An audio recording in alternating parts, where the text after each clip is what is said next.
What is going on, beautiful people? We are back again with another. Did I catch you in the middle of sipping Sorry, that sorry, thing? sorry. I Yeah, was yeah, that's what sipping. happens, right? Yes, all Very right. professional. Welcome to the WWE Championship. Gulp, gulp. Yeah, gulp, gulp. Oops. Yeah. It's all good. Welcome to the Two Sitters on a Sunday podcast. Today we're going to focus on a particular topic that has piqued our interest, and that is self-image. Yeah. We can talk about any topic around that. Given that we are trying to do our best with our mental health and speaking to Mhm. professionals and stuff like that, Ali, we have something to talk about that today, don't we? Yeah. Well, and it kind of goes hand in hand with my little origin story that I started off with in my first part episode. So, yeah, it's a big part of my life that I would say I've only shared with a handful of people, and there's a reason for that. I think it's very personal, and for a while I didn't even know what it really was or how it looked like and how other people would understand it. And now that I think I've spent almost 2 decades with it, I think it would serve me better to share it. And then I hope that it would serve other people to hear it. And so that's kind of my intent with sharing it, though vulnerable as it may be. So I'll just get right into Yeah, it. that's great. I will step in and ask a number of I would questions love too that. if I have them. But if I Yeah. don't, then you can just keep Yeah. going. Self-image is something that can be very tricky when you are moving in between expectations of society, especially as a woman, Yeah. Mm. expectations of your family, and then Hmm. expectations that the religion itself places on you, or any form Yeah. of social structure that you find yourself in. Women are Right. always seen as the object to which we should dictate how they should see themselves and how we should see them, Yeah. and in a way that should please us. So, Yeah. please. As a child growing up, I've shared about, there was a lot of emotional abuse, there was a lot of religious abuse, there was a lot of physical abuse, and I'm I, sorry about that. and it's what we talked about last time. So if anybody's been listening, it's not hopefully new information, and that's, you get through that, and something interesting that eventually happened to me was when I was 17, I was accepted to my university. And I was young, and I went to my university, and when my parents brought me to the dormitories, which is, excuse me for 1 second, which is where I was going to be sleeping and living. And my older sister, she went when she first went to the same university. She went to a dormitory structure that had like a meal plan included. So it was just basically, Nice. yeah, it was a nice program where she Bougie. she was able to go to like the cafeteria and get whatever, she needed. The dormitory that I went to was a dormitory that in each little apartment there were 6 girls and one kitchen. And so we were, Oh, so our parents, the expectation for us, because, we're babies at 17, 18 years of age, we were dropped off and the parents would give the kids like a stipend or something to go buy groceries instead of paying for the meal plan. so And no so cafeteria, nothing so there fancy. was no cafeteria. Basically, we were to go to the little grocery store on the campus, buy our groceries, go back to the apartment, make our own food. It was obviously more time consuming, but more cost effective because that housing was less expensive than I the see. more bougie, like you said, I see. housing. So And how so, how did the fridge look? I am a very particular kind of guy, and I am okay, used to living in shared houses, and I'm used to okay. sharing refrigerators, like spaces Oh, and cabinets. yeah. How did that I look th- like? I think either they I think what we did was we used like little masking tape to kind of divide, like from here to here, this is where you can store your stuff. And then we all Ah, had our own like cabinet and stuff. and there were never And fights, disputes over the no, spaces. Oh, I wow. mean, I don't remember, but I'll kind of explain why maybe I never encountered that Okay. problem. All right. So when they dropped me off, they asked how much, how much do you need for the week for as far as your groceries? And I was just a kid and I didn't know. And I asked my mom and dad, could I have $30 for the week? And my $30. parents, yeah, so it was $30 for the week that I asked, not knowing how much a kid really needed. And in fact, Right. yeah, so I asked them for that, and their reaction was, and I believe I was with my mom, and she just was like, "Oh my gosh, if I'm gonna be paying you $30 a week, I don't know how we're gonna do this." And at that point, there Wait, was already hold on. She had an issue with the $30? She did. Big issue. She made a big stink about it, and it was like going to be like this painful thing for her to give me the $30, and I didn't know what to do. And of course, I'm very conditioned at this point that I don't want to cause problems and I want to please my parents. And I was like, well, what am I going to do? Yeah, I can't go through this every week for $30. Like, what am I going to do? And So so in context, your sister yeah. is now in the bougie camp where she is Yeah, expensive and yeah, the her parents are first paying for that too? my parents, so I know that I'm comparing it to her first year versus my first year. Yes. Her first year, yes, my parents dropped her off, paid for her housing program, and paid for her meal program. For me, they paid for my housing program, and then the meal program was supposed to be handled separately, where the parents would give the children the money separately. I And see. so when I asked for Understood. the $30, not really having a concept, but also knowing that money was always an issue in my family. It always just seemed very hard for my parents. I don't know. Mm, Money seemed to be an issue. It was very difficult to ask them for money and if I needed anything. And so I'd just learned to ask for the bare minimum. And at that point, I thought $30 was the bare minimum. And when it was received with that, I shut down and I was like, okay, I'm not going to go through this. I took the check for $30 that she wrote me and I put it in my desk in my dorm and I didn't cash it. And for 9 months of my time at the university, I stopped eating. nine And months. 9 months, I would eat on the weekends because I would often go home on the weekends. And so I would be able to eat at home. But for the days that I was on campus, which was the majority of the week, 5, 6 days, I lived off of water. That is what Wow. I did. And just to give everybody a little bit more context, when I graduated high school, I weighed 240 pounds, and I don't know what that would be in stone or whatever you weigh in Yeah, the in UK. kilograms, the correct one. Or in kilograms, Right. exactly. Yeah, The correct form, the exactly. correct Forgive my form. ignorance, Yes, yes. humanity out there. Yeah, I, okay.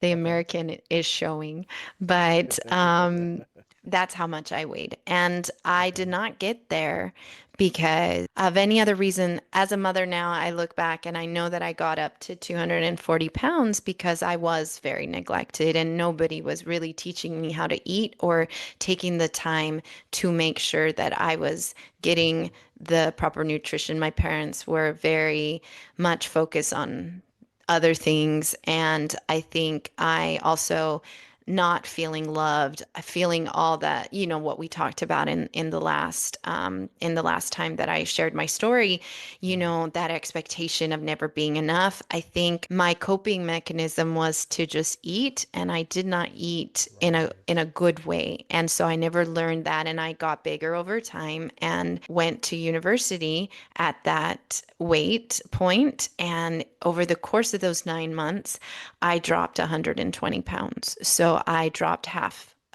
of me and practically the size of a full person. Interesting. So, And a quick question. During this time where you're feeling neglected, at Yeah. home, and you are developing coping mechanisms to numb down the feeling of the Yeah. neglect by eating and possibly overeating to that weight.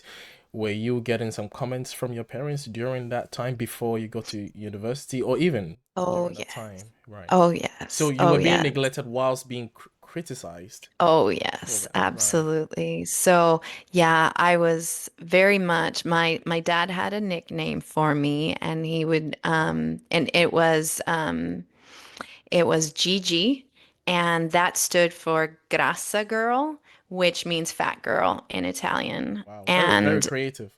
yeah, Yeah. yeah. Very creative And nickname. so he often called me that. And then also, I just know that, I wasn't something that they were proud to show off or anything. And at the time, I didn't know why I was gaining weight or was unhealthy because I Mm. didn't even know what a coping mechanism was. I was a child You're a and child. I just did not know. And I kind of just, I think I fed my feelings. Right. And it was my way to just numb the hurt Yes. and the neglect and the rejection, even, and the expectations that I just wasn't meeting in my parents' eyes. And so, and then also even the hitting, how Mm. the physical abuse that I described from my dad and at times even my mom, I think all of that was just how I dealt with it. So yeah, so I went to university Wow.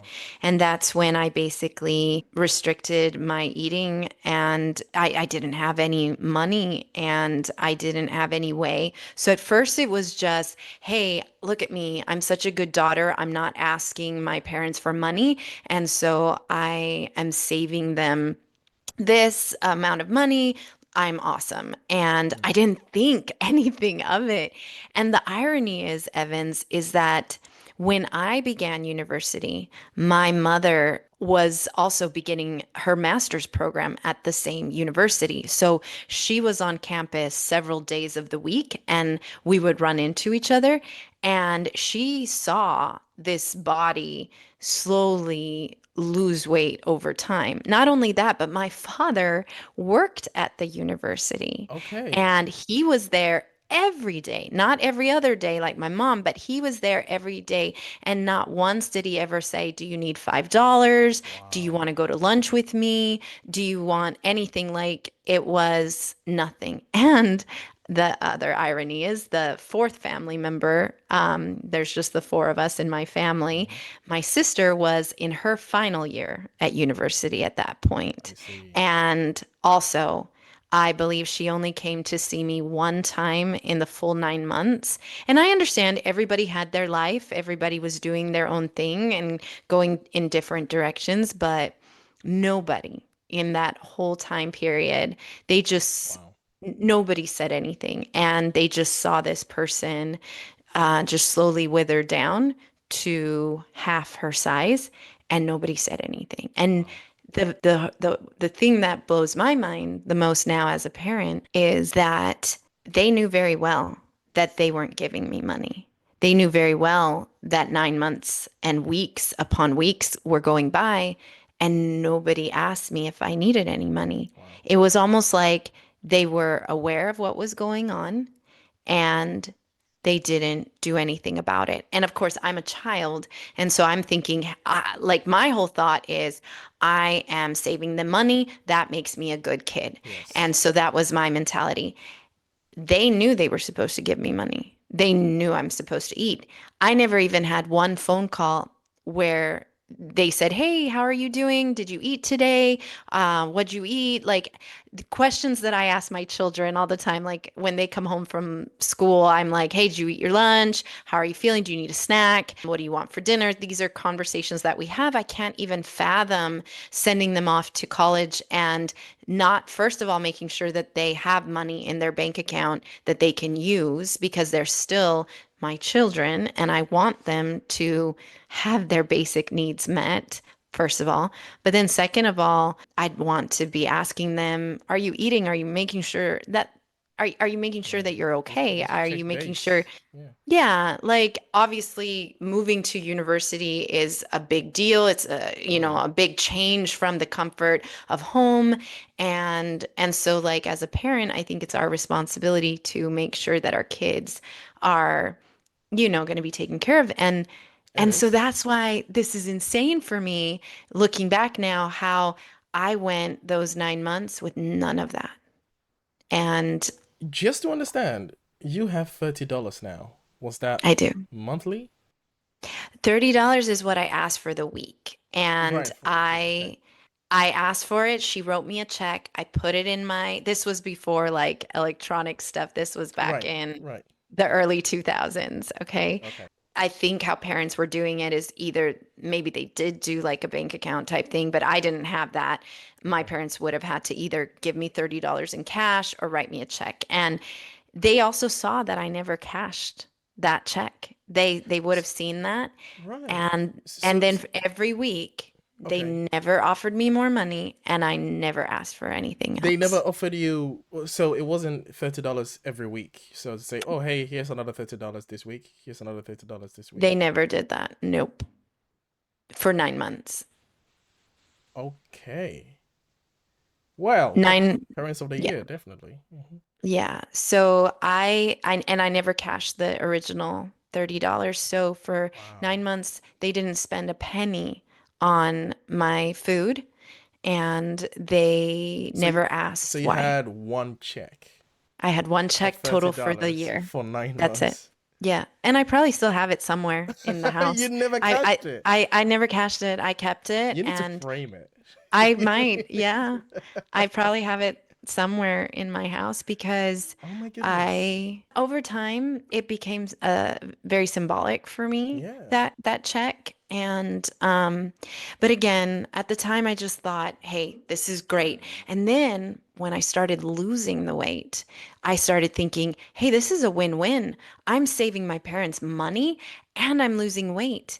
And here's the thing, when you lose weight, what I learned very quickly in society is that you decrease in size and you increase in value.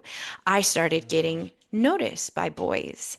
I started getting noticed by, I remember even my dad was more proud of me, it seemed like. And so I was like, hey, Interesting. whatever I'm doing is working. Like this is great. Like I just got to keep Right. going. Who cares if I'm possibly hurting myself? I had no idea that I was, Hmm. but I just only saw this as like, hey, this is great and this is working out. So you And had some form of reinforcement from yes, societal reactions as to your exactly. eating disorders.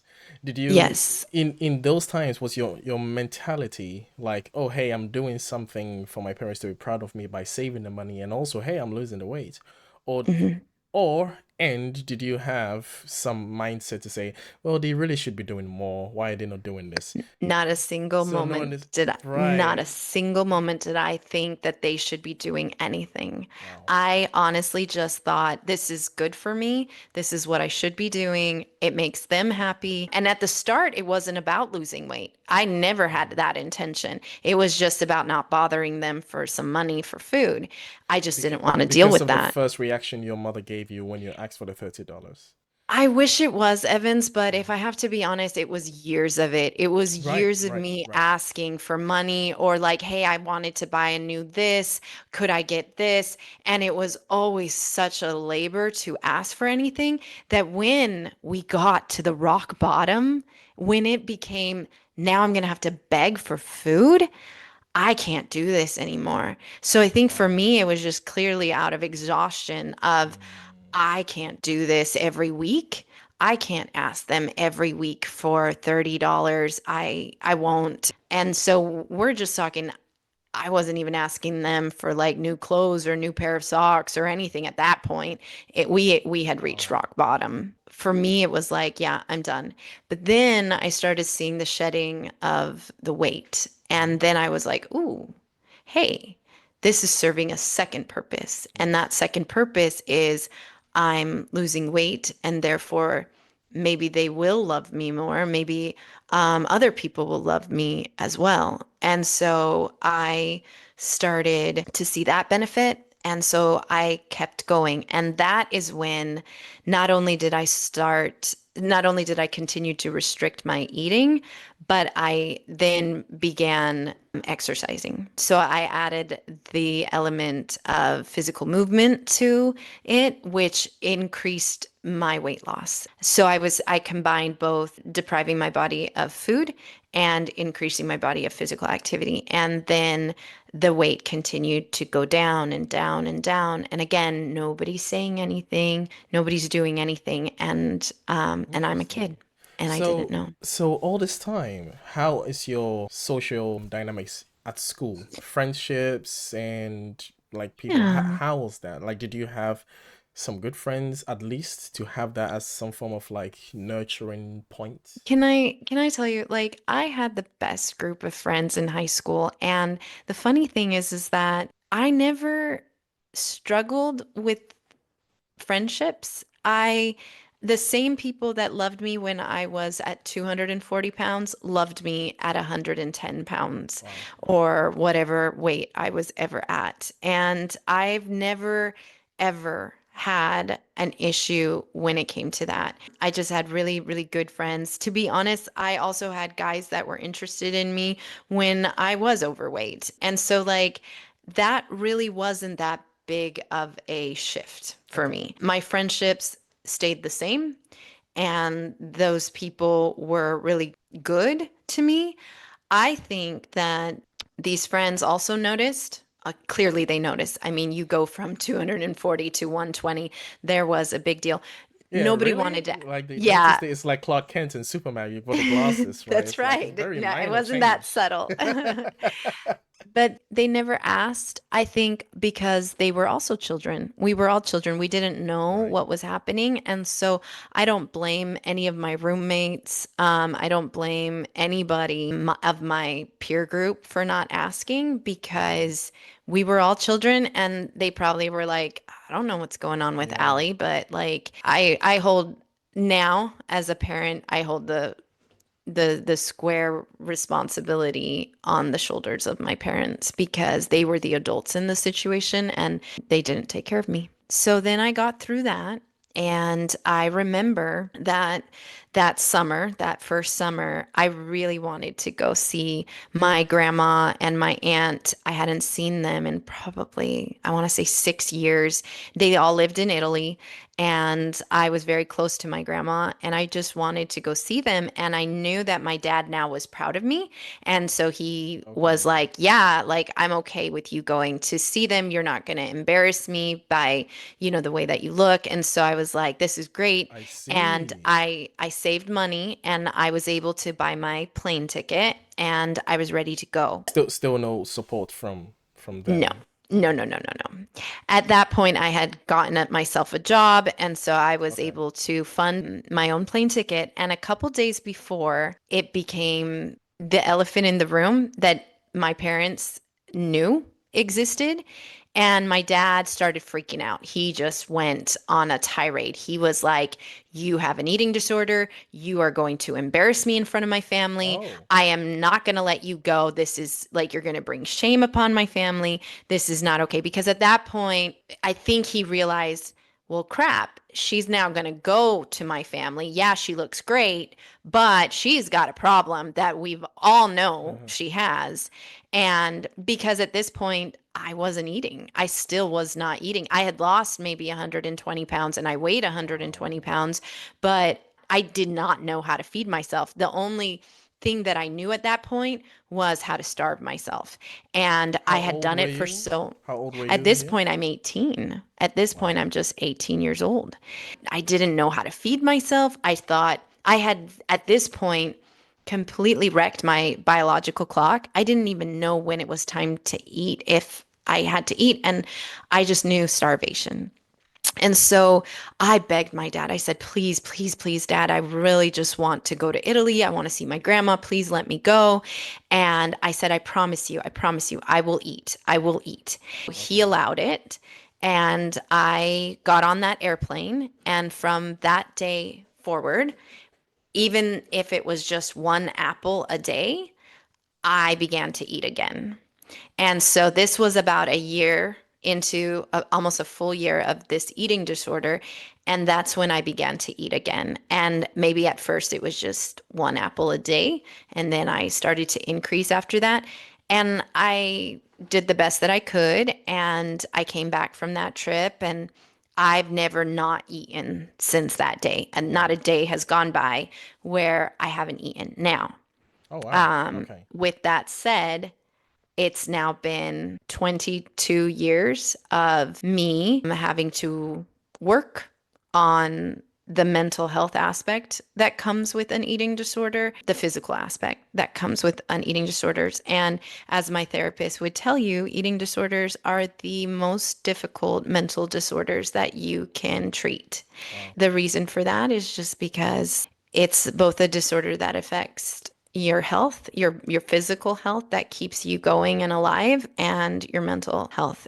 And so through it, though, I mean, I carried 4 pregnancies to term and I fed and took care of those babies inside of my body. I was able to take care of myself. And just to continue with the story, so That is those let's take a second here. These are quite the amount of labor that you were able to put on your body, and it yeah. still come out healthy. Like you didn't you did you have Yeah. any complications during those four Nope. pregnancies? Wow. Nope.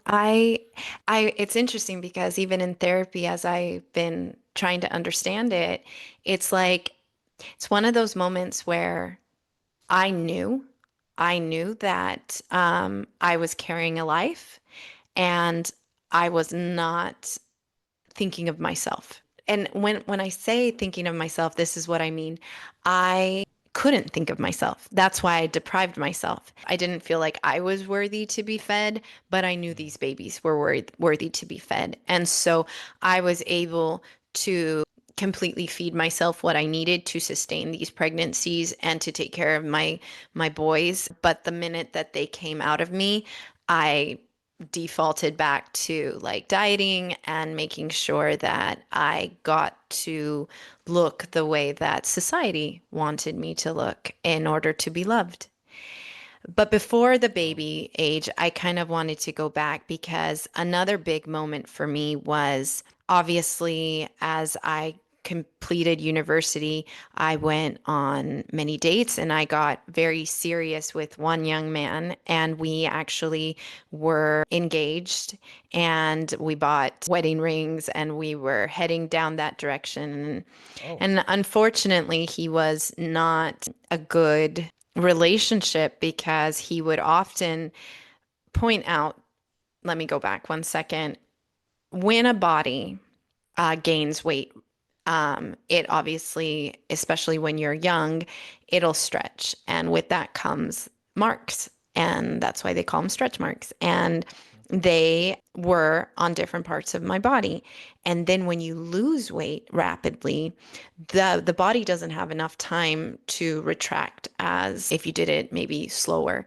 And that's Right. why a lot of people, even who do weight loss surgeries, they will lose weight very rapidly. And that's why their skin will be more loose. And so there's that. And I had this boyfriend who would often point out how my skin was an eyesore, An and so eyesore. again, Wow. yeah, he would use that term, and I remember that. Yeah, I struggled even in some relationships accepting my body, and I always just felt not good enough. And then I met the father of my children, who I'm now separated from, but he, on the other hand, was one of the first people that was very accepting of my body. The struggle there was that as we were dating, his parents noticed that I had a problem with food and that I struggled eating. And a lot of it also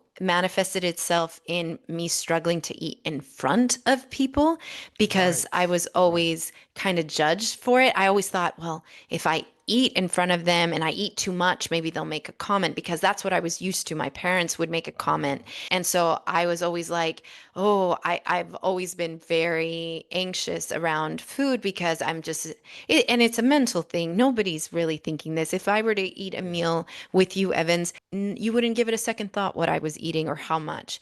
But because of right. comments that had been made, I'm always thinking in my head, oh, Evans probably thinks that I'm eating too much. I am thinking I projected onto the person that I'm in front of. And so I was always very anxious around Yeah, meals, and my in laws at the time picked up on it. But at that time, my in laws, unfortunately, my relationship with them has always been that I don't think that they were in favor of my partnership with their son, mainly right. because I moved their son from Italy to the United States, and I was taking their son to a new place, and Oh, also right. Yeah, yeah, and yeah, so you were the wicked witch that captured your son and yeah, flew I him off, did. obviously out of his free will, right? Without his free Right. will, right? Yeah, you captured him. I did. And then also, I was different to them. So, a little bit of context there. So, my ex is Italian. He's full Italian. I'm half Italian. And we met in Italy and we grew up together technically as children. And then we met again as adults. And when we did, I think that I was always too American for them. And I am. I Mhm. am. When I go to Italy, I definitely am, my American side shows up more. And then Mhm. here in the United States, I'm too Italian for Yeah. the Americans. And so I've always kind of played back and forth with that. So yeah, it was a struggle. And I think they reached a point when we were getting engaged or had gotten engaged. They wrote a letter to my parents and they basically said, your daughter has some problems. You need to get that under control. We do not want this Oh, on our doorstep. And unfortunately, okay, so a good parent would take that letter and be like, oh my goodness, we need to take care of our girl. right. That's not what happened. My Oh, parents took that letter, sat me down, and basically were like, you've embarrassed us. Now this family thinks this, this, and this. You are, like a disgrace. And wow. like, what are we gonna do? And I remember I was like, okay, I'm gonna get help. And so I did. I went to a doctor and I started getting some better guidance on nutrition. And I also found a therapist for myself that I did a few sessions with at that time, Okay. all paid for by me. Of course, I wasn't going to ask my Okay. parents to pay for it. Okay, so let's hold on. So, all this time, you Yeah. you are now the embarrassment of your well, you've always been the embarrassment of your family according to your parents. Hmm. And they felt that you were doing well with losing the weight. Yeah. And Yeah. then your father got concerned with your eating disorders. And then when the in-laws complained and wrote a whole letter, he was like, Yes. aha, see, this is what I've Yeah. been worried about this whole time. You are the embarrassment of Right. the family. Yeah. So go fix it. Yes. Exactly. We won't help out. I'm No. just gonna No. point out the fact that you Yes. are an embarrassment and not contribute in any way. Yeah. Right. Okay. So they didn't want to contribute. They just wanted, it was almost like, you have a plague, get out of this house, Wow. get it together, and then we can talk. And it was always about facade. And I think a lot of people Mm. are going to understand that because in very highly religious families, it is very much about presentation, how you Yes. present and how you look to the society. So it doesn't matter if you get yelled at the entire drive to church. As long as when you get out of that car, you all are dressed in your Sunday best and you're sitting in the fucking pew Oh and yes. you guys are a happy pretense of a family. That's Yes. that is what these people want. And that is Yes. ultimately what not just my parents wanted, but Mm-hmm. also my in-laws. What they Yes. wanted was, this is a problem, fix it, Yes. because we're not merging families and dealing with this. Mm. And Mm. so, unfortunately, even at that conjecture of my story, I was not helped with love. Nobody wanted to love me. Wow. Nobody wanted to just look at this little girl and say, She needs love, she needs acceptance, and Wow. we need to take care of her. And honestly, it's taken me at least a decade after that when I started having children to realize, oh my goodness, this isn't love. This isn't parenting. I can't go a day without Wow. making sure my kids have eaten at least 3 times a day. I can't go a day without making sure that they have money in their pockets at school. I can't do that because that's what a parent does. And then I also had a wonderful friend. She is about 10, 15 years older than me. And so her daughter was about to go to college. And we were talking about how she was trying to get together, how to pay for her college. And I asked, so she has a meal plan, right? And she was like, yeah. And I said, how much are you paying for the meal plan? And she told me something like $200 a week. Wow. And this floored me Wow. because I was like, let's keep it conservative and say even if it was like $100 a week. Still, It blew me that is, away that a mother yeah. had no problem paying that because she wanted her daughter to be taken care of. And I never shared my story with anybody. I'm just listening and I'm picking up all this information and I was like, so they were supposed to take care of me. They were Ah, supposed to do that. And now that I'm a mom, I can't dream of not doing that for my kids. So okay. this financial abuse that was also a part of my growing up experience Hmm. was it really set me up for a lot of other abuses that came later in my Right. life. Because you were And groomed for it. This is very yeah, interesting because so this whole time you're not questioning not at why all. they didn't do that until you had children of your own, and then Correct. you had other influences outside of the family system and the religious system, and then you were Yes. like, wait, how are you okay Yep. being a mother? Yeah. Wait, hold on, and all of a sudden there was that moment where you Mhm. started looking at your childhood, and it's It like, really yeah, wasn't for many, many years down the road wow. that I started to realize that everything that I did as a kid, even like if I ever rebelled or did Mm-hmm. anything, Mm-hmm. I remember learning over time, oh, that's normal. Yeah. And, even my 16-year-old, he sometimes talks back. And part of me is like, this is awesome. Yeah. I am so proud of him. He is hitting his developmental milestones because he's questioning me and he is pushing against me in in his questioning. And part of me is like, I'm here for this. I love this. I'm still mom and Oh I'm yeah. still in charge, and what I say goes. But in the back of my head, I love that he challenges authority because that is such a good Yeah. hallmark of where he should be at as an adolescent. And so for That's me, really cool. I love that.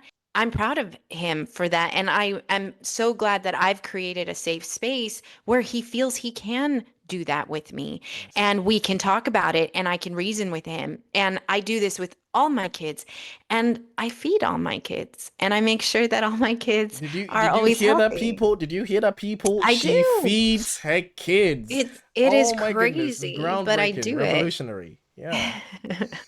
I do it. And now I've learned just by the process of being a mother what neglect looks like and how Yes. it really can destroy a soul. And it Hmm. has lasting ramifications that I deal with on a daily basis still. And honestly, I've noticed that for me also, I have this concern even in the space with men. Hmm. And I've learned that I worry that if I don't look a certain way, I also won't be loved by them. That was also a big struggle for me because just like I said with this one boyfriend, nearly fiance, he was very critical of me. I have always been concerned that if my body changed shapes, the person would leave me or not love me because my parents taught me how fleeting that love was because it was very Right. conditional. Right. And I also noticed society at large appreciated me more when I looked a certain way. And Interesting. so for me, Yeah. this has been a battle that I've continued to have to fight and wrestle with as I've learned to accept myself. And I'm here to say that I still haven't, that I'm still Mm, working on that on a daily basis. And my therapist and I, it's a topic that requires daily effort, like going to a gym, putting good food in me. It's a, for me, that's my daily exercise is to try to love myself and to say that I am worthy mm, of even feeding myself. That it's yeah. okay, Allie. Like you deserve to live. You deserve Wow. to to feed yourself and you deserve to love yourself and it shouldn't rest on the approval of other people. No. And I say this, but at the same time, it's a daily struggle for me to believe it. Yeah. And it's a daily struggle for me to say, hey, it's okay. And if your body changes shapes, that's okay because that inside, what's inside is beautiful, and what's outside is beautiful, no matter It is. if I'm a size 16 or a size 2. And it's coming Never seen a size to two, but learn yes, yes, yeah. that. So there you go. It's an In awesome essence. breakthrough. Even though you were still struggling with it, Yeah. it's being able to put a name to what you've been through. Being able to Yeah. put names, being able to even tell the story as to what's happened, put all of those things together is really healthy. I have a question though. How was Yeah. therapy Yeah. with you whilst you were in the religion, whilst you were in the family, when your in-laws pointed out the situation and your family was like, "Oh, Okay. you bad girl, go fix Yes. it, get out of our sight," and you went to therapy. What's the difference between therapy then and And therapy therapy now. now? Right. Therapy then I really was doing it just to kind of appease the situation. I wanted to prove that, oh, mother and father-in-law, I'm getting therapy. Everything's going to be okay. Mother and father, don't worry, the facade won't be broken. I'm getting therapy. So it was just basically I was doing it to appease the situation. It was helpful, but I really only did it for a short time because again, I was paying for it and I couldn't afford it long term. From And from so from what angle did the therapist treat this then?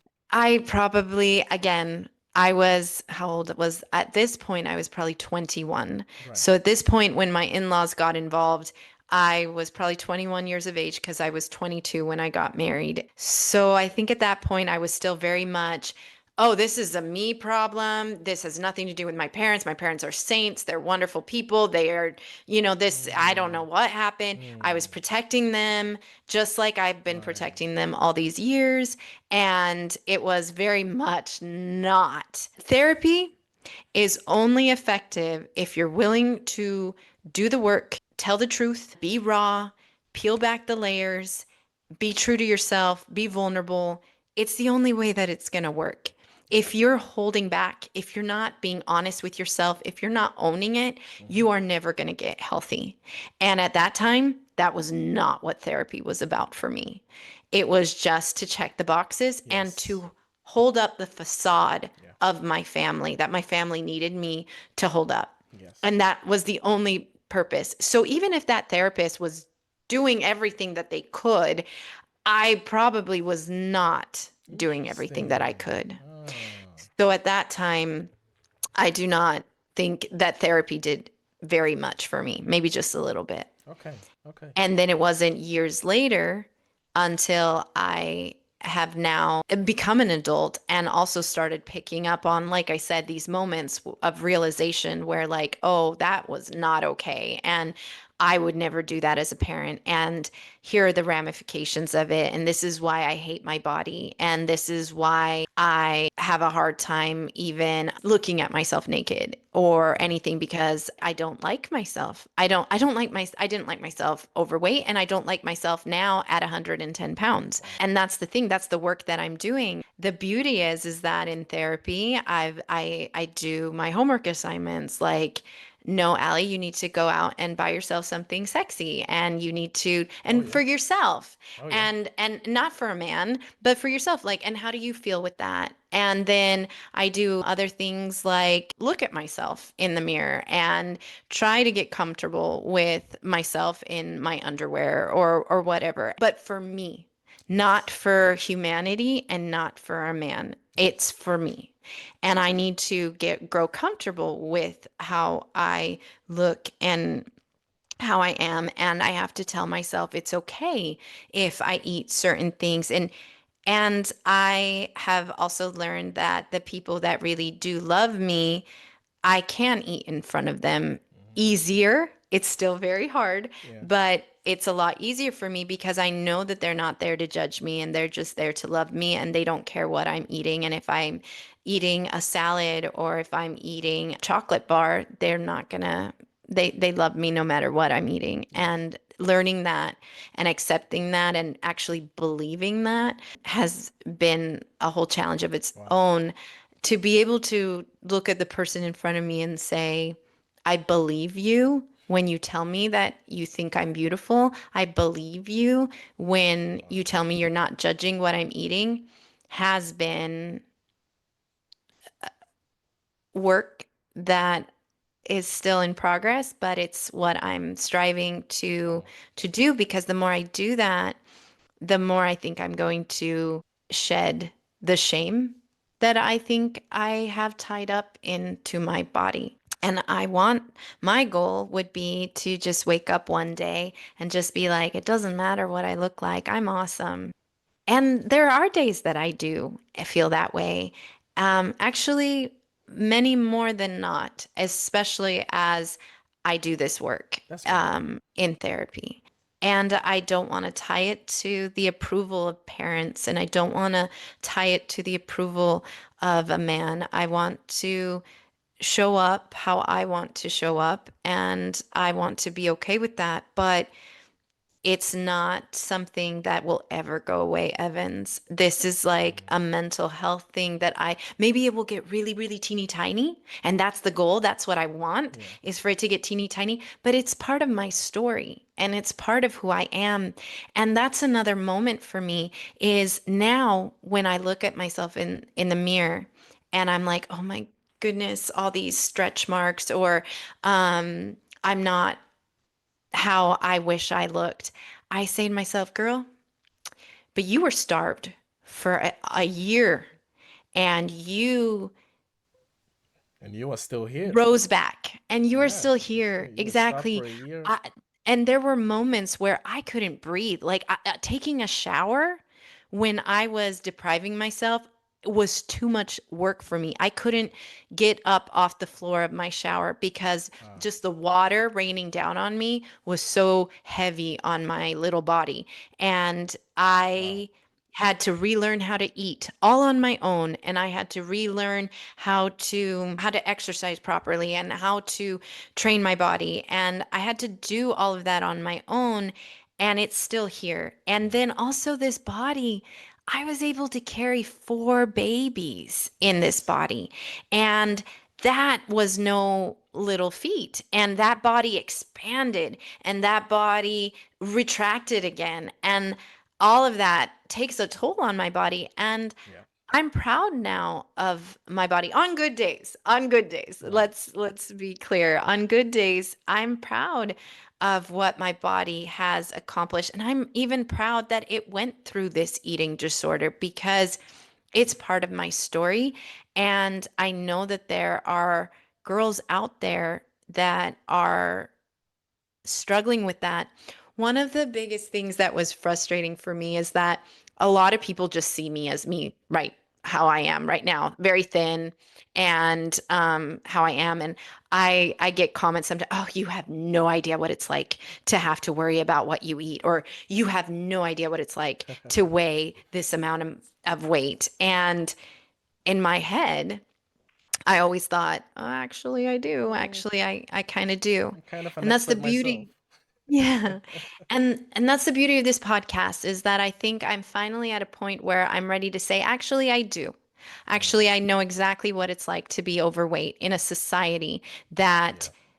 basically makes you undesirable because of your aesthetic and outer appearance. I actually know exactly what that's like. I know exactly what it's like to have food insecurity. I know Yeah. what that feels like, and I know the hell of how that feels. Wow. I also know what it's like to have an eating disorder. I know what it's like to continuously be measuring yourself to the pressures of society. I know what it's like to want to be in the good graces of your parents or to be in the good graces of the men that you are with or to your partners and so on. And all of that I deeply, deeply understand. I just would hope to be a resource to people because at the very least I can sit with them and say, I get that and I get the shame that it comes and I get that need to uphold a facade and for Mhm. family or just your own personal image and the weight and the stress that goes into it. And I also know what it's like to rebuild, not just with religion, but also to rebuild your body and to Mhm. rebuild and to learn how to put in it good things. And all of that has been something that I wanted to share. And I think I'm finally to a place where I'm ready to, and perhaps even in so doing, I can even let go of the shame and I can let go of some of that pain that I've had on my shoulders. Yeah. So, Yeah. You've done so well being able to put this story in an hour basically, and it's funny how long you struggled with this and the journey that you've been through. I don't know if I spoke to Addie last year, she would be able to talk about all of these things in different points under 1 hour, right? It right? would probably be because it's all detangled and you need a way to Yeah. compartmentalize them in different sections and put all of those things into words as to what happened, how it happened, when it happened, why it happened, and how you came back from all of that. Now, Yeah. as a Mormon, during all of Yeah. these things, you deconstructed 2 3 years ago, correct? Yeah. Okay, Correct. so not that long ago. Now we understand the pressure that your parents put you through, and the Yes. pressure that your in-laws put you through, Mm-hmm. and the acceptance of your then husband, right? Mm-hmm. How Mm-hmm. was how did all of that look trying to uphold the perfect family picture as a Mormon? Because as a Mormon, there are so many things that you do that we are yet to even get into. So that will probably be a whole different episode where we just talk about the behavioral aspects and the mental Yeah. aspects of being a Mormon. But in this topic, self-image and going through that as a Mormon, how was that treated? Like your relationship with God in that situation, your relationship with Jesus in that Mm, situation, like how was all sure. of that? Yeah. We've talked about this before, you and I, about just like in Christianity, we're starting from the place of we're just not good enough, just no matter what. Yeah. There's just nothing that we can do to ever be good enough. Like if things go our way, we can't really even celebrate it too much because we don't want to be too proud. And so we've got to remind ourselves that we're not good enough. And then Right. if we are having a hard day or things aren't going well, well, that's because we're not being good enough. And so all of it kind of just is always like, that's the answer. You're just not good enough. And so this just kind of fell into it. You know, Wow. my eating disorder was just like, well, I'm overweight, I'm ugly, I'm fat, whatever. I am not good enough. So of course nothing's going to come my way. If I try for this job, it's because I'm not, whatever. And then when you lose the weight, it's like, man, I better do everything that I can to keep it off because Mm. I need to, at the very least, that's going to be the only way that things are going to come my way. And so it's again this Wow. pressure of wanting to be accepted.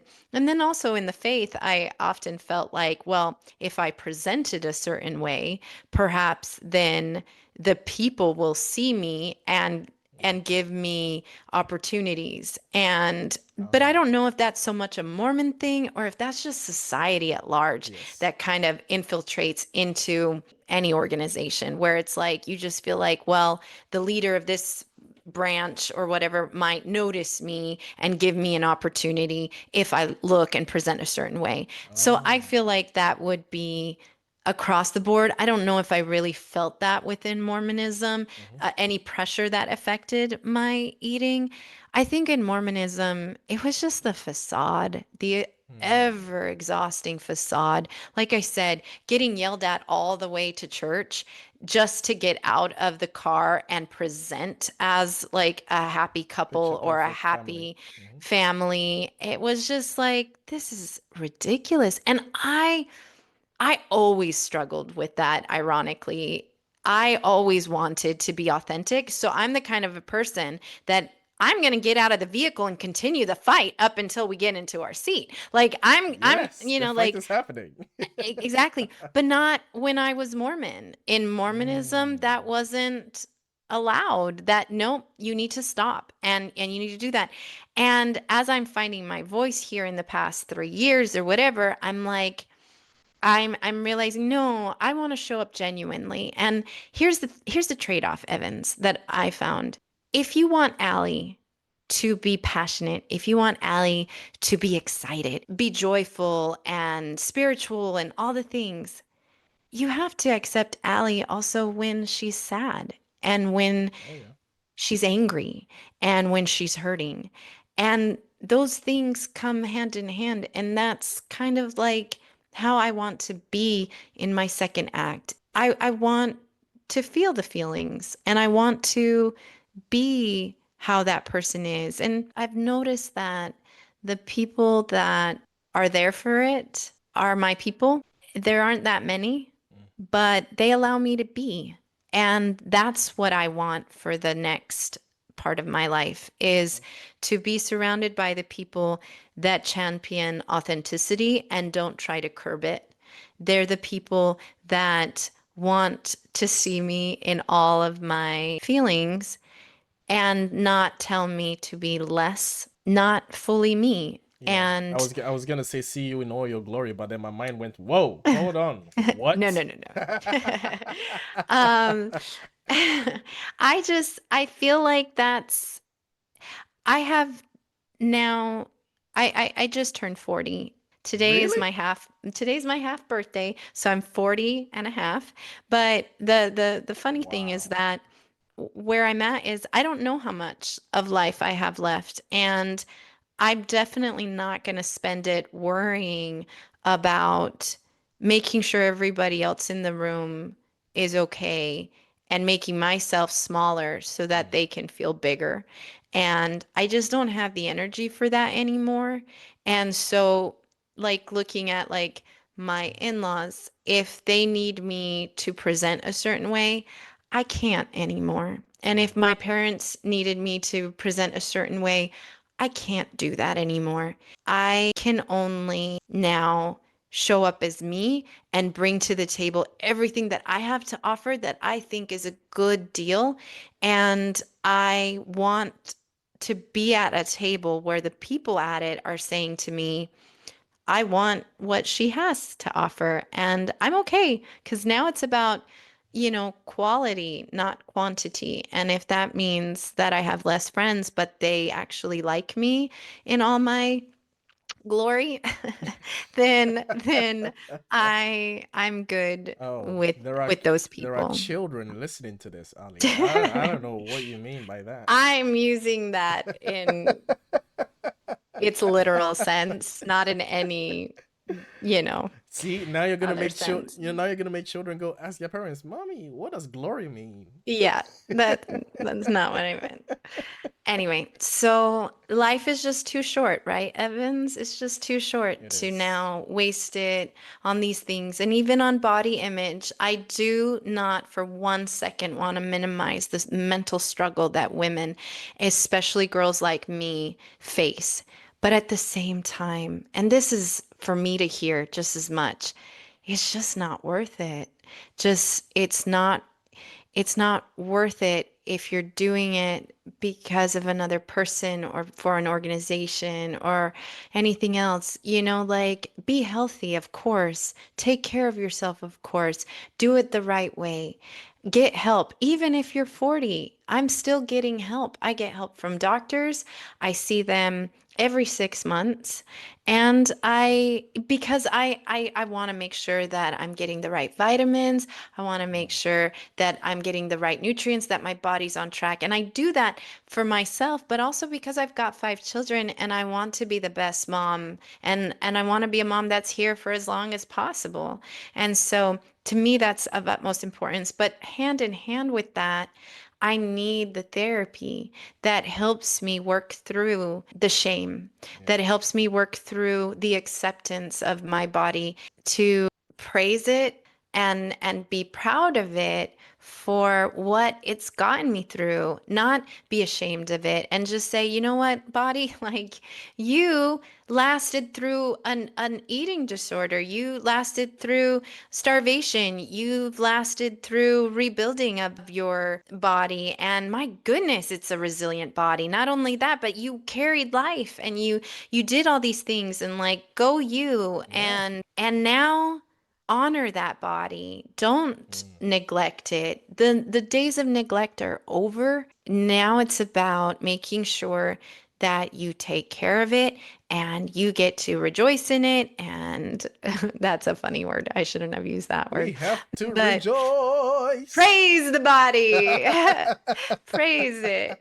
And, but what the heck? Yes, yes, even that. And that, we're lucky to be here. The mental load is a daily struggle. And I Mm. know that the people out there that struggle with these things know exactly what I'm talking about. Mm. We do not wake up in the morning thinking I'm going to eat whatever I want. No, it's very calculated. It's like, okay, I got to be very careful what I eat. And then there's the shame, oh, I ate a cheeseburger today and I shouldn't have, or I had Yeah. French fries. And it's a constant work to be able to say, hey, you know what? It's okay. You can do that from time to time. And Yep. it's okay because the rest of the time you are feeding it Brussels sprouts and asparagus and apples Yeah. and oranges, and you're doing that. And it's just a balance that you have to strike. But it's a constant for me. It really does feel like a disability that I carry with me every day because I Yeah. don't approach food and I don't approach exercise the way a typical person does. And that is okay because of what I've been through. It's not Mm. like I woke up one morning and said, hey, I'm going to starve myself. No, my parents did that to me. Mm. So I put the blame where is deserving, where it Yes. deserves to be. Yes. I was a child. I was neglected. I did not have anybody check in on me. I didn't have anybody care. One time I was bold enough to approach my dad and I said, Mm. Dad, you didn't ever question. You saw me lose all this weight and you never thought to ask me what was going on. That was And actually his going res to be my next question, which is, was there oh, any confrontation when you started realizing all of these? only one time when I did talk to my dad, and he said to me, all I know is that I saw you getting more and more beautiful, and that's all I cared about. And he pretty much said it like What? that. And I realized in that moment, that was another little, Wow. pebble that I put in my basket. I realized, Whoa. okay, he confirmed to me. And I think I was still pretty young at that point. So in my head, I think I took that as a compliment, as, hey, I did great. My dad now is proud of me because now I look better in his eyes and for his friends and for the people. And so that was that. I remember another time my mom, she called me and we were talking about a Thanksgiving meal, which is, a big deal in the United States. And she just drilled into me, when are you going to get over this? When are you going to get over this? Are you going to eat? Are you going to do this? And for her, it was just about, again, the facade. And I wish I, if I could give a message out there tonight, is that this isn't something you get over. You No. don't get over trauma. This is a part of your life. You're not going to just get over depression. You're not going to get over addiction. You're going to labor for the rest of your life to keep it in check and to be the best productive human being that you can. It is going to comes with ups and it's going to come with downs. And hopefully you are lucky enough to have a support system that is there to ride it out with you and to love Yeah. you. Not write a letter saying get your daughter in check, but somebody who's actually saying, I want to sit with you and I'm going to be there with you no matter how this looks, because we're all going through that. I'm talking about my problem, but we could have a guest on this show talk to us about addiction, and it's going to sound Exactly exactly the same. like Yeah. what I have gone through. Mine just Yeah. happened to be this, and this next person is dealing with this struggle, and this other person is dealing with that struggle. These are all the struggles, and we aren't going to get over them. They're a part of us. It's how we deal with them, it's Yeah. how we interact with them on a daily basis. Do we let those things consume us? Do I wake up one day and say, I am not eating? No. I have to make the effort every day and say, I will eat and I will take care of my body. I am worthy of food. I'm worthy of not being neglected. Mm. I would never do that to my children. And I will not do that to myself at the very least. Yeah. And Woo, Ali is preaching. She is. Oh, she is. I need to clear up the smoke in this room right now. Wow, you're I silly. feel the Ali spirit right here. It is amazing. Yeah. Praise the body. Praise Praise the it. body. We are praising the body tonight. Definitely. Yes. This is Yeah. a heroic story. This is a victor song. Is someone who was completely neglected, someone who was overly criticized, someone who was Yes. hyper anxious as to how she was seen, how she was Yeah. perceived, and totally missed the idea that maybe this is someone's responsibility as a child. Yeah. Even the fact that you didn't think as a child Not at that all. someone was responsible for actually taking care of you, right? Yeah. It's being groomed that you are a burden, you're a nuisance, you are Yes. something to be to Exactly. keep quiet and just don't bother us. And as long as you're quiet Yes. and as long as Yes. you don't complain, then you Hmm. are good.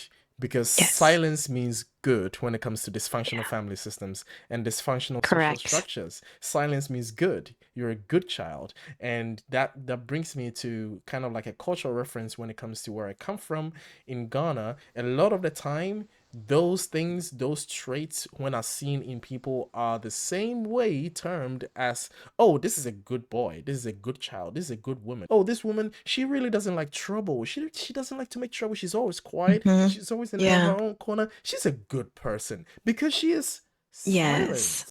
And it's the Yes. same thing as children. When I was a teacher in our church, when I was teaching the children, someone who was unruly, someone who was rebellious, someone who would speak when the teacher's speaking, and all of those things, would be seen as a bad child, as an unruly child, and that child would be kicked out of the congregation, to Hmm. go out and wander somewhere.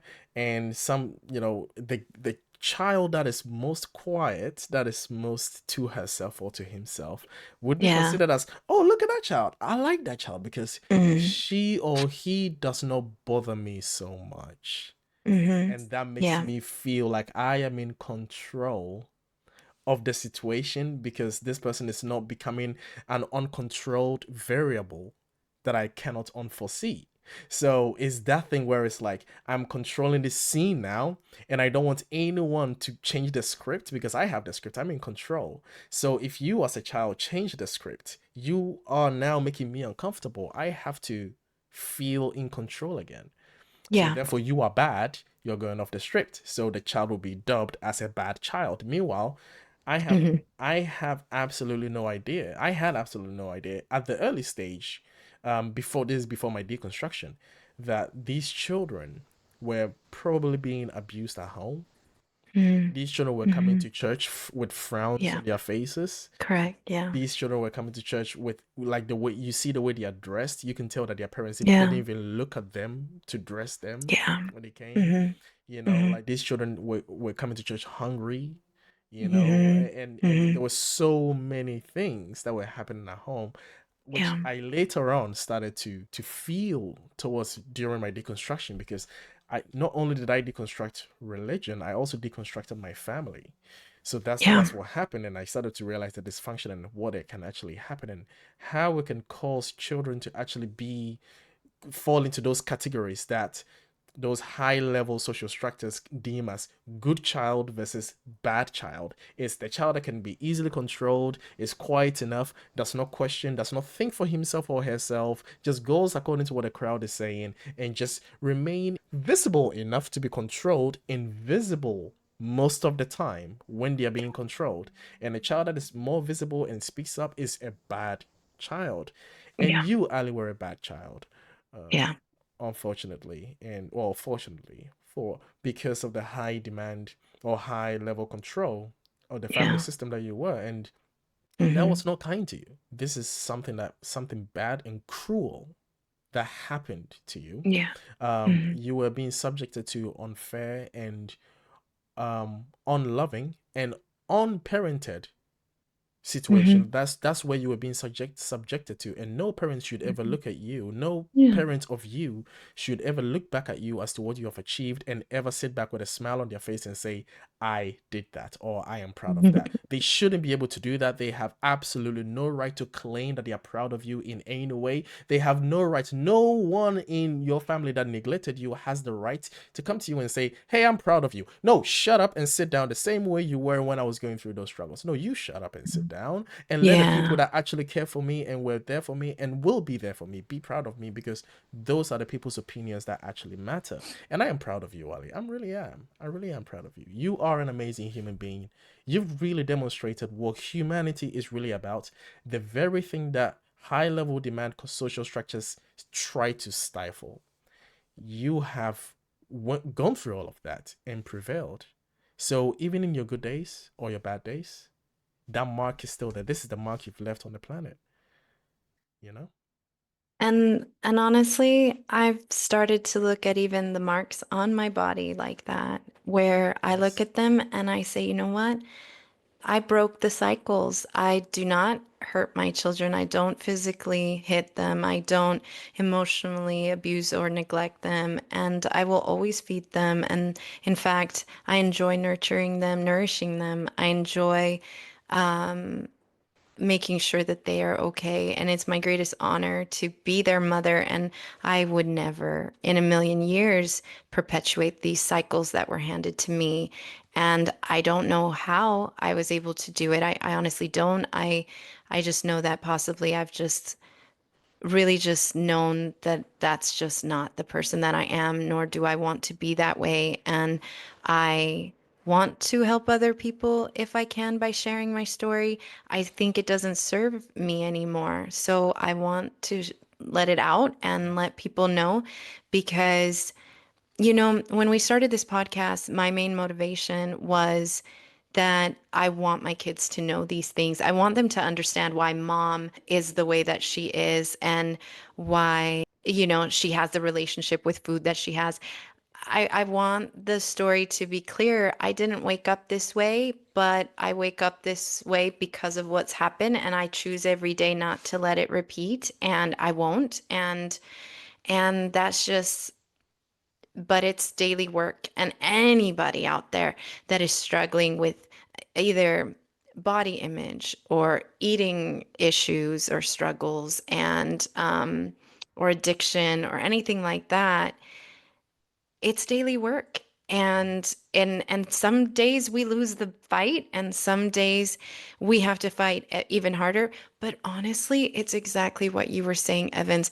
If we're lucky enough though to be supported by people, they're the real ones that get to be on the sidelines cheering you on because they never had a vested interest. They didn't care. You don't care, how I look. You're just championing Allie, and it doesn't matter as long as she's healthy and doing well. And those are the real people, not the ones that look at you and say, "Well, that's an eyesore," or "You're an eyesore," or "You need Yeah. to improve this," or whatever. Those aren't the people you want to surround yourself with. And even, Shallow I people. mean, yes, and I say this with the best way possible. It was abuse. That Yes. word is a trigger word, and people are like, "Oh, that's too." It's abuse of a child if you aren't Yes. feeding them. It's abuse of a child if you're neglecting them. Of course, hitting is very easy to call abuse because you Yes. leave the marks. You It's leave the mark. very documentable, and Yep. And so that's very easy. But then there's these other ways, these other subtle things that I couldn't even describe it as abuse as it was happening to me. And so my point in wanting to even like conclude this session is just to say, if you are being abused, like these are the signs of it. Sometimes they can be very subtle and you don't even realize that it is happening to you. And sometimes you need somebody not to write a letter and say, this is a problem, fix it. Hmm. You need somebody to write a letter and say, this is a problem. How can I help? And maybe we can be more aware. Maybe we can be looking for these signs in our friends and in people like, hey, Allie, I did she eat today or did this? And checking in on your neighbor. Same with depression. We always say check on your strongest friends first. That's not a joke because people will take their lives when you think they're at their strongest. Yep. And so this is something Yeah. that, is happening in the shadows. And, I often think in the story that I shared in that last episode of my story, had I made it to my neighbor's house when my dad had caused my nose to bleed Right. and I was so frightened, had I made it, she probably would have helped me, but I didn't make it. And I turned back around and I went back home. How many kids are almost at our doorstep? And Mm. how many people are almost at our doorsteps that we're not even aware of what they are going through. Like you said, these kids are showing up flat-faced at church and they're not giving us any trouble, so we don't ask any questions. Those are the kids that are probably hurting the most. And I know I certainly was. I certainly was the one that her family was all about facade and not of substance. And that is not my family today. And that's not the family that I've tried to develop on my own. And yeah, a lot of my family members might be hearing this story for the very first time. And I certainly know that my own sister has never asked me how I lost all that weight, Mm. and she's never heard any of this. And sadly, I don't excuse that because she also never took the interest to Yeah. ask, and Yeah. even as an adult. And that's Mm. its own thing. That's her choice to make. My Yes. point is, if anybody's wondered, now they know. And if my children ever wonder, now they have this. And that's what I wanted to do with some of the stories that we're going to share in this And podcast. you've So, done it beautifully, Ali. This is something that is going to last forever and is going to ring through the ages. This is timeless, and I hope that even you watch this back, and listen to yourself as a form of therapy. At least once this video is available, guys. Don't forget to like and subscribe. Okay. Yeah. Anyway. it might be cathartic, is what you're saying. I hope. I hope Yes. so. One day. Yeah. Yes. It can serve as a timestamp or something to Yeah. watch back and Yeah. hopefully smile at, to see, oh wow, Yeah. I was there and now I'm here, and it's always good. I used to do that a lot, and Hmm. I've had my own journey when it comes to self-image as well, but obviously it's very different as a guy. It's very different. But sometimes in the past I have recorded myself, especially when I left um the family Your system, faith. Oh, and your. Hmm. and then the faith as well. I would record timestamps in my worst days. I Mm. would record them and then Mm. forget about it. Yeah, it would just be on somewhere in my phone, Hmm. and sometimes it's even a different phone. And I remember in 2022 I moved, and I was looking through the stuff that I needed to, like, there was a lot of clutter around, and I found my old phone. So I turned it on. I was like, oh, it turns on. So I went in the catalog, the gallery, and I saw a video that I posted of myself when I first moved out. And in my worst day, in the dark day, I recorded a video of myself as to how I was feeling, what was going through my mind. And here I am, like 4 years later, and I'm looking at it like, look at this guy. Just, he has absolutely no idea what's about to happen to him. Yeah. He has no Yeah. clue Yeah. how good his life is about to be right now. That's right. And then, but I remember to do that again every time I feel like I hit rock bottom. I Yeah. record myself. I journal that. I timestamp that. I'm like, come Yes. back to this. Yeah. So it's kind of like it's really been a helpful journey for me to look forward to, what's going to happen Yeah. in the next 2 years. I'm going to look Yeah. back at this and say, you thought that this is all that you could do. Like, you have no idea what's about to happen. Yeah. And Yeah. it's something to Hmm. look forward to, and it creates this curiosity. And that was one thing that saved me when I was in my darkest moments. But we can talk about that another day. Um, We should. And yeah. I agree. I feel like this is just the start of Mm-hmm. like a different angle to my story. I've kept it inside. Now it's out there. And I would hope that if anybody needed to reach out or needed a resource or just a friend to talk to about this, I'm your girl because I do know what it feels like and I do have something to offer and I want to extend that to anybody that's struggling Oh yeah. with this, especially the girls out there because I've lived it and I've been through it. Mine was very different. It wasn't like anorexia nervosa or Right. bulimia. None of those more understood things that I never had that. Mine was its Mm. own type of disordered eating, and it doesn't have a category other than disordered eating. And that's Okay. the beauty of it is that I think as we grow in a society, we learn that there's no one size fits all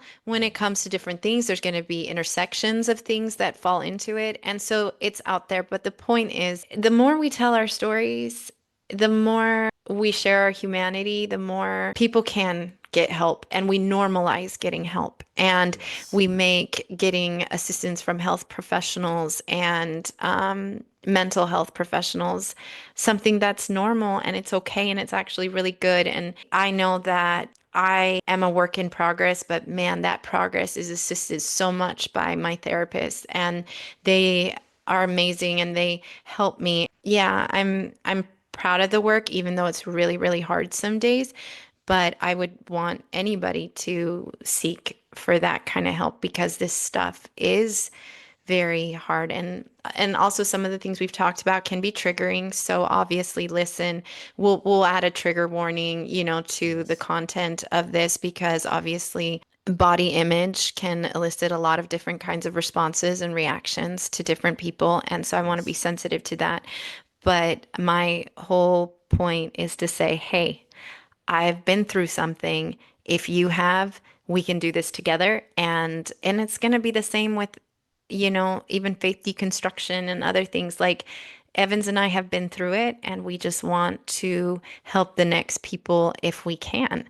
And that's kind of our job as good humans is to pull up the next person if we can. And so that's my goal in all of Yeah, this. it's a great goal. It's amazing. And guys, if you're listening to this, feel free to let us know what you think.